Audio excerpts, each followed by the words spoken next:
আজকে আমার রেসিপি তালের ক্ষীর। তালের তো অনেক ধরনের রেসিপি আপনারা খেয়ে থাকেন। আজকে আমি খুব কম সময়ে করা সুস্বাদু একটি তালের রেসিপি আপনাদের সঙ্গে শেয়ার করব। আশা করি আপনাদের ভালো লাগবে। তালের ক্ষীর করার জন্য প্রথমে আমি দুধটা জাল দিয়ে নেব। এখানে আমি 300 ml এর মতো দুধ নিয়েছি। আপনাদের তালের পরিমাণ অনুসারে দুধের পরিমাণটা কিন্তু কম বা বেশি করে নেবেন। দুধটা আমার বয়েল চলে এসেছে। এবার আমি এর মধ্যে 2টো এলাচ থেতো করে দিয়ে দেব। এলাচটা দিলে ফ্লেভারটা কিন্তু খুব সুন্দর আসে। ধীরে ধীরে দুধটাকে একটু শুকিয়ে নেব। দুধটা দেখুন আমার বেশ শুকিয়ে কমে এসেছে। এবার আমি এর মধ্যে দিয়ে দেব চিনি। তালটা কি পরিমাণ মিষ্টি সেই হিসাবে কিন্তু আপনারা চিনিটা যোগ করবেন। আমার তালটা বেশ মিষ্টি ছিল, তাই চিনির পরিমাণটা আমি একটু কম দিয়েছি।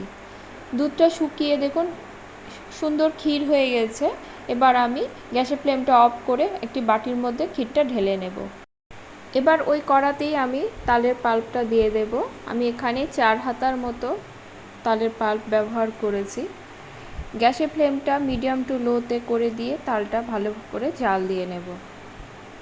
তালটা দেখুন আমার জাল দিয়ে অনেকটাই কমে এসেছে। আমি কিন্তু তাল থেকে রস বের করার সময় জলের পরিমাণটা কমই দিই, এতে তালটা বেশ ঘন হয় এবং এর তালের কিন্তু মিষ্টি ভাবটা বেশি থাকে।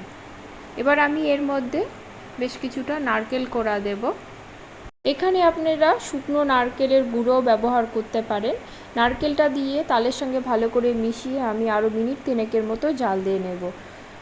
দেখুন অনেকটাই কিন্তু আমার ঘন হয়ে এসেছে, আর এই তালটা কিন্তু দিয়ে অনবরত নাড়তে হবে।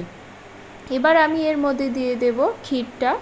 ক্ষীর করে তালে দিলে তালটা হতে কিন্তু বেশি সময় লাগে না, আর দুধ ব্যবহার করলে অনেক সময় ফেটে যেতে পারে।